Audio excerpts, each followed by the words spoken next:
آج سیاست کے گرد گھومتے سوالات کیا ہیں؟ وہ سوال یہی ہے کہ الیکشن ہونے کا اندیا تو دے دیا گیا، لیکن کیا اس الیکشن کے اندر پاکستان تحریک انصاف بحیثیت ایک جماعت حصہ بھی لے پائے گی یا نہیں؟ سب سے پہلی بات تو یہ ہے کہ الیکشن بھی ہوں گے یا نہیں۔ ہر ایک کہہ رہا ہے کہ الیکشن ہو رہے ہیں، بالکل ہوں گے، لیکن آپ نے گزشتہ روز بھی ملک کے سینئر صحافی جناب نصرت جاوید صاحب کی گفتگو بھی سنی۔ ان کے بھی خدشات اپنی جگہ موجود ہیں کہ ملک میں شاید انتخابات وقت پر نہ ہوں اور ڈیلے ہو جائیں۔ فیصل ووڈا صاحب کی گفتگو بھی کل یہی تھی کہ انتخابات کا تعلق اسی اگزامپل سے ہے جس طرح پی آئی اے کی فلائٹ کی بات ہے، یعنی پی آئی اے کی فلائٹ کیا وقت پر اڑتی ہے یا نہیں۔ کوئی اتنی انکریجنگ بات تو نہیں ہے، لیکن اس سے کم از کم یہ اندازہ ضرور ہوتا ہے کہ الیکشنز 90 دن کے اندر تو شاید ممکن نہ ہو، شاید اس سے معاملہ آگے چلا جائے۔ ایک پریزیڈنٹ تو سیٹ ہو چکا، اچھا یا برا، کہ پنجاب اور خیبر پختونخوا کی اسمبلیاں تحلیل ہونے کے باوجود، عدالتی حکم آنے کے باوجود انتخابات وقت پر نہیں ہوئے۔ اب انتخابات وقت پر ہوں گے یا نہیں، اور کیا پاکستان مسلم لیگ نون واقعی یہ چاہتی ہے کہ گلیاں سونی ہوں اور پھر مرزا یار بطور مسلم لیگ نون اکیلا پھرے؟ یہ بہت اہم سوال ہے۔ اور کیا پاکستان پیپلز پارٹی کا بھی یہ خیال ہے؟ اس لیے کیونکہ پاکستان کی سیاسی تاریخ کے اندر کسی جماعت کو یا کسی جماعت کے ووٹر کو ڈس انفرنچائز کر دینا اور پھر اسے کسی قابل ہی نہ چھوڑنا کہ وہ انتخابات کے اندر پہنچ سکے، یہ کوئی اچھی مثال قائم نہیں کرے گا، اور اس سے ملک کے سیاسی نظام کو، ملک کے اندر جیسا تیسا بھی ہے جمہوری نظام، اس کو بھی مزید دھچکا لگے گا۔ یہی ہیں وہ سوالات جو آج ہم اس پروگرام میں اٹھائیں گے۔ ہمارے ساتھ موجود ہیں جناب حسن ایوب صاحب، سینئر صحافی ہیں، بہت اور سے جوائن کر رہے ہیں۔ جناب حبیب اکرم صاحب سینئر صحافی ہیں، آپ ان کا تجزیہ تبصرہ سنتے ہیں، بہت شکریہ حبیب اکرم صاحب آپ کا۔ جناب عادل شاہ زیب صاحب ہمارے ساتھ موجود ہیں، سینئر صحافی ہیں اور پرائم ٹائم شو کرتے ہیں اپنا ڈان نیوز پہ، بہت شکریہ آپ کا عادل شاہ زیب صاحب۔ سب سے پہلے کیونکہ میں نے ایک جو پریمس سیٹ کیا ہے وہ یہ ہے کہ کیا انتخابات ہونے جا رہے ہیں یا نہیں، یہ سوال صرف اس اسٹوڈیو کی حد تک نہیں ہے، بلکہ یہ سوال آپ کے ذہن میں بھی ہے، یہ سوال آپ کے جو ساتھ بیٹھے ہوئے ہیں ان کے ذہن میں بھی ہے، کیونکہ یہ گروئنگ انسرٹنٹی ہے جو ہمارے ملک کے اوپر، ہماری ملک کی سیاست کے اوپر پریویل کر رہی ہے۔ اور اسے تقویت کیسے ملتی ہے؟ اسے تقویت ملتی ہے ان لوگوں سے جو انتخابات لڑنے جا رہے ہیں، جو انتخابات کے اندر اپنا رول پلے کرنا چاہتے ہیں اور کرتے بھی رہے ہیں۔ اب جیسے پرویز خٹک صاحب آج پاکستان تحریک انصاف کا حصہ نہیں، لیکن اب انہوں نے اپنی جماعت یعنی پاکستان تحریک انصاف پارلیمنٹیرینز بنا لی ہے۔ اگر یہ کہوں کہ ان کو ایک طرح کا سیف پیسج مل چکا ہے ریاست کی جانب سے، کیا وہ بھی انتخابات دیکھ رہے ہیں یا نہیں؟ آپ نے پرویز خٹک صاحب کی گفتگو، یہ اہم ہے۔ سلیم مانوی والا صاحب بہت سینئر سیاستدان ہیں اور بڑے پڑھے لکھے اور سلجھے سیاستدان سمجھے جاتے ہیں، ان کا موقف بھی بڑا اہم ہے۔ وہ یہ سمجھتے ہیں کہ پاکستان پیپلز پارٹی یہ نہیں چاہتی کہ پاکستان تحریک انصاف بحیثیت ایک جماعت بالکل ہی علیحدہ ہو جائے انتخابات سے، اس کی کوئی شکل 2023 کے انتخابات میں نہ ہو، جبکہ پاکستان مسلم لیگ نون یہ چاہتی ہے کہ جو کچھ ہو چکا ہے اس کے بعد there is enough ground کہ پاکستان تحریک انصاف کو سائیڈ لائن کر دیا جائے۔ Is it just an impression یا اس کا تعلق حقیقت سے ہے؟ Whatever is the outcome we have to accept it. It's easier said than done. Although اگر پرنسپلی دیکھا جائے، اصولی طور پر دیکھا جائے تو ایسا ہی ہونا چاہیے۔ 9 مئی کے واقعات نہایت شرمناک، نہایت کنڈیمنیبل تھے، جن کا اس میں بالواسطہ یا بلا واسطہ تعلق ہے، سب کو سزا ملنی چاہیے، لیکن پاکستان تحریک انصاف کا جو ووٹر ہے کیا اس کو بھی لیڈر لیس کر دینا چاہیے، یعنی اس کے پاس کوئی امیدوار ہی نہ ہو جس کے حق میں وہ ووٹ ڈال سکے؟ یہ ایک بنیادی سوال ہے۔ اور یہ بھی کہ سائفر کے حوالے سے جو اب ریولیشن سامنے آ رہی ہیں، بہت سے لوگوں کو اچھا لگے یا برا، سائفر کا ڈاکیومنٹ یا سائفر کا آنا حقیقت تھی، لیکن اس کے اوپر بنایا ہوا وہ پورا نیریٹو وہ ایک جھوٹ کا پلندہ تھا، اور ون آفٹر دی ادر جو جھوٹ اس کے اوپر بولا گیا، اور جس طرح سے تحریک انصاف کے چیئرمین نے جناب عمران خان نے اس کو اپنی سیاست کے لیے استعمال کیا، اس میں ایک نہیں دو نہیں کئی طرح کی وائلیشنز انہوں نے کی جن کا تعلق قانونی ہے۔ اپنے مہمانوں کے سامنے یہ گفتگو رکھتے ہیں۔ سب سے پہلے حبیب اکرم صاحب آپ سے شروع کرتا ہوں، یہ اس وقت کس حد تک آپ کو لگتا ہے کہ یہ امپریشن درست ہے؟ اب سلیم مانوی والا صاحب سینئر سیاستدان ہیں، کہ کیا واقعی ایسا ہے کہ یہ حکومتی اتحاد، اس میں یہ ڈویژن پائی جاتی ہے کہ پاکستان تحریک انصاف کو کسی نہ کسی طرح سیاسی طور پر ایلیمنیٹ کر دیا جائے، سائیڈ لائن کر دیا جائے، اور وہ 2023 کے انتخابات کے اندر آ ہی نہ پائے؟ جو کیسز ہیں وہ منطقی انجام تک نہیں پہنچے قیادت کے خلاف، لیکن یہ نیریٹو، یہ ماحول زور پکڑا ہے. آپ اس تاثر سے اگری کرتے ہیں یا آپ کو لگتا ہے کہ نہیں یہ کہنا آسان ہے کرنا مشکل؟ ایک تو میں اس تاثر سے اگری کرتا ہوں کہ پاکستان کی جو پارلیمنٹ کی یا حکومت کا جو جزو اعظم ہے پاکستان مسلم لیگ نون، وہ یہ چاہتی ہے کہ پاکستان تحریک انصاف کا نام بھی نہ رہے، اس کا لیڈر بھی نہ رہے اور اس کا ووٹر بھی نہ رہے.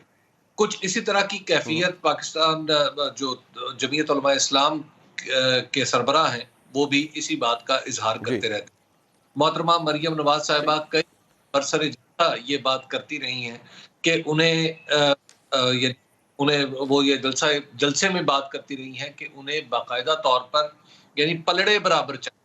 اور جب وہ پلڑے برابر کی تعریف کرتی تھی تو ان کا مطلب تھا کہ وہ کچھ ہو، یعنی عمران خان صاحب نااہل ہوں، وہ جیل میں جائیں، ان کی پارٹی کے اوپر پابندی لگے، اور اس کے بعد وہ سمجھتی تھی کہ یہ انصاف کا تقاضا ہے، پورا ہوگا تو پھر ہم الیکشن میں جائیں گے. اسی طرح پھر کچھ لوگ اور بھی ہیں جو یہ سمجھتے ہیں، مثال کے طور پہ مولانا فضل الرحمان، وہ جب بات کرتے ہیں تو وہ تو یہودیت سے کم، خدا نخواستہ کو میں اس میں تفریق نہیں کر رہا، لیکن وہ مذہب کو استعمال کرتے ہیں عمران خان کے خلاف اور باقاعدہ طور پر کہتے ہیں کہ جناب یہ پارٹی تو بالکل ختم ہو جانی چاہیے. اور پھر وہ خود فرما چکے ہیں کہ تو ان کو گردن سے دبوچ رکھا ہے. تو گویا یہ تفریق نہیں ہے، یہ کوئی رائے نہیں ہے، یہ بنیادی طور پہ ایک سیاسی موقف ہے جس کا بار بار اظہار کیا جاتا ہے، اور اسی کے انداز میں اسی حوالے سے چیزیں آگے بڑھتے ہوئی ہمیں نظر بھی آتی ہیں. یعنی ایک دن پہلے کچھ عرصہ پہلے جو مریم نواز صاحبہ بات کرتی تھی کہ پلڑے برابر ہوں، تو ہم سوچتے تھے کہ پلڑے برابر کیسے ہو سکتے ہیں، لیکن آج ہمارے سامنے پلڑے برابر ہو رہے ہیں اور ہم دیکھ رہے ہیں. بٹ ابھی بکرم صاحب یہ اس کے اوپر ذرا روشنی ڈالیے گا. اب پلڑے برابر ہونے کی بات آپ نے درست نشاندہی کی، لیکن جو 9 مئی کا واقعہ ہے اس کے بعد جو بھی ڈسمنٹلنگ ہوئی پاکستان تحریک انصاف کی بحیثیت ایک جماعت، وہ کسی سکیم یا فارمولے کے تحت تو نہیں ہوئی. ٹھیک ہے، وہ ایک ریاکشن ہے اور بڑا بھاری بھرکم ریاکشن ہے، ریاست کی جانب سے ہے. بٹ سوال یہ ہے کہ 9 مئی کا واقعہ کسی اور نے تو پلان نہیں کیا ہوگا، وہ تو تحریک انصاف کے ووٹر سپورٹر کے جو بھی ان کا ہمدرد تھا انہوں نے کیا، اور جو ہو گیا، جس طرح آپ بھی سوال کرتے تھے میں بھی سوچتا تھا کہ یہ پلڑے برابر کیسے ہو سکتے ہیں. تو پلڑے برابر ہونے کا موقع کیا آپ سمجھتے ہیں کہ پاکستان تحریک انصاف نے خود ہی دے دیا؟ اگر 9 مئی کی سزا یہ کب سے ہو گئی کہ پارٹی توڑ دی جائے؟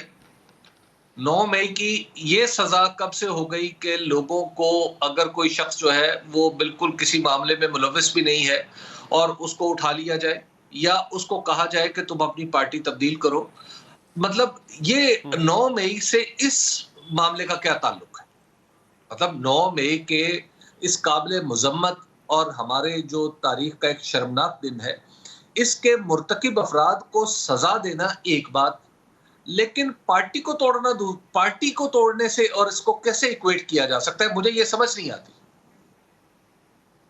میں اور آپ یہ سمجھ سکتے ہیں ابھی بکرم صاحب کہ پارٹی کو توڑنا، کیونکہ ہمارے پاس مثالیں موجود ہیں. پریمس آپ کو پتا ہے، بیک ڈراپ تو کچھ بھی ہوتا تھا، پارٹیاں ٹوٹی، لوگ ادھر سے ادھر گئے. تاریخی طور پر تو یہ بات درست ہے، لیکن یہ آپ کی بات اپنی جگہ اس میں بڑا وزن ہے کہ یہ وجہ نہیں بننا چاہیے کہ 9 مئی ایک شرمناک دن ہے، رہے گا، اور جو لوگ اس کے اندر انوالوڈ ہیں ان کو سزا بھی ملے، لیکن یہ وجہ نہیں ہو سکتی کسی جماعت کے ٹوٹنے کی. میں ذرا اس موقف کو آگے لے کے جاتا ہوں.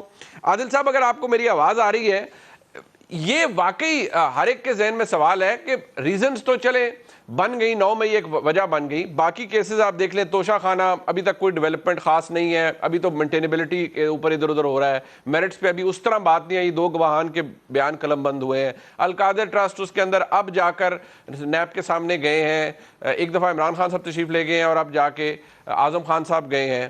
اس کے علاوہ جو مین بات ہے وہ ہے 9 مئی کے واقعات، اور پھر جو سائفر کا واقعہ اس کے اندر 164 کا بیان اعظم خان صاحب نے دے دیا ہے. بٹ کیا یہ تمام قانونی مشکلات جو کہ تحریک انصاف کے چیئرمین کے لیے ہیں، کیا اس کا اثر یہ بھی ہونا چاہیے کہ پارٹی بھی ٹوٹ جائے اور وہ کسی جوگی نہ رہی کہ 2023 کے انتخابات میں آئے؟ دیکھیں منیب، ایک تو یہ ہے کہ پارٹی بالکل نہیں ٹوٹنی چاہیے، نہ ہمیں سیاسی انتقام ہوتا ہوا نظر آنا چاہیے، نہ سیاسی انتقام کی بو آنی چاہیے. لیکن یہ تو 2016 اور 18 کے درمیان ہم نے دیکھا بڑا بالکل کلیئر کٹ تھا کہ نواز شریف کو نائل کروایا گیا، پھر مسلم لیگ نون زیر عطاب آئی، ان کی ٹاپ ٹیئر لیڈرشپ جو تھی تقریباً 70% انکلوڈنگ نواز شریف صاحب اور مریم نواز سے لے کر شاہد خاقان، اور وہ ایک لمبی لسٹ ہے. اب ثابت تو کچھ بھی نہیں ہوا، لیکن مقصد چونکہ چیئرمین پی ٹی آئی کو اقتدار دلوانا تھا اور ان کا اقتدار چلوانا تھا. تو یہ جو آج جو کچھ ہو رہا ہے یہ تو اس کی ریپیٹ تو 15-20% بھی نہیں ہے، کیونکہ آج جو چیئرمین پی ٹی آئی کی پارٹی کے ساتھ ہو رہا ہے اس میں 9 مئی کے بعد تو چلے آپ کہہ سکتے ہیں کہ جی ریاست نے کریک ڈاؤن کیا، لوگوں کو پارٹی چھوڑنے پہ مجبور کیا جا رہا ہے، لیکن 9 مئی سے پہلے چلے جائیں تو عمران خان صاحب نے جو سیاسی بلنڈرز کیے، یعنی دیکھیں نا، اگر آپ کی پنجاب اور کے پی حکومت انٹیکٹ رہتی، قومی اسمبلی سے آپ مستعفی نہ ہوتے، تو آج جہاں جس کارنر میں تحریک انصاف جو ہے 20% سکڑ کر تحلیل ہو کر کھڑی ہے، کیا آج وہاں کھڑی ہوتی؟ تو صرف اسٹیبلشمنٹ کو مورد الزام ٹھہرانا یا موجودہ حکومت کو مورد الزام ٹھہرانا، آج جو کچھ ہو رہا ہے میں کسی صورت وہ جسٹیفائی نہیں کر رہا منیب، لیکن ایک کویسچن مارک جو ہے چیئرمین پی ٹی آئی کی پولیٹیکل انٹیلیکٹ پہ پچھلے 1 سال میں انہوں نے جتنے بھی ڈیسیجنز کیے ہیں اس پر ضرور سوال اٹھتا ہے. جہاں تک دیکھیں الیکشنز کی آپ نے بات کی منیب، تو الیکشنز جو ہیں دیکھیں گھر بیٹھے تو مجھے اور آپ کو خدشات نہیں ہو جاتے کہ الیکشن ڈیلے ہونے والے ہیں. آپ بھی اسلام آباد میں ہیں، ہم بھی اسلام آباد سے آپریٹ کر رہے ہیں، جس سے بھی آپ بات کریں مجھے ایک ایسا اینالسٹ یا بندہ چاہیے جو یہ کہے کہ نومبر میں ٹائم پر انتخابات ہوں گے، کیونکہ جب آپ وفاقی وزراء سے بھی آپ بات کرتے ہیں ان کا جواب یہ ہوتا ہے کہ جی ہونے چاہیے، بالکل ہونے چاہیے. یہ کوئی نہیں کہہ رہا کہ جی بالکل ہوں گے. تو یہ خدشات موجود ہیں، یہ خدشات کہاں سے پیدا ہو رہے ہیں، اس پر بھی بات کرنی ضروری ہے. دیکھیں سائفر بھی امپورٹنٹ ہے، سائفر پر کیوں سیاست کی گئی اس پر بھی بات ہونی چاہیے. 190 ملین پاؤنڈ والا معاملہ ہے، اوپن اینڈ شٹ کیس ہے، اس میں اعظم خان کی گواہی آ گئی ہے، اس پہ بھی بات ہونی چاہیے. لیکن اس وقت جو ڈیپلی پولرائزڈ ہماری ایک سوسائٹی ہے اس کا واحد حل جو ہے وے فارورڈ، وہ ہم سب کہتے آئے ہیں کہ الیکشنز ہے. اب جب ہمیں الیکشنز قریب نظر آ رہے ہیں تو یہ جو کیسز ابھارے جا رہے ہیں، تو یار اگر انہوں نے جو بھی جرم کیا ہے آپ سزا دیں، جیل میں ڈالیں، جیسے بھی کریں، اس سب کچھ کا انتخابات پر اثر نہیں پڑنا چاہیے، کیونکہ انتخابات کا ڈیلے ہونا وہ پاکستان کا نقصان ہے، وہ ہماری معیشت کا بھی نقصان ہے.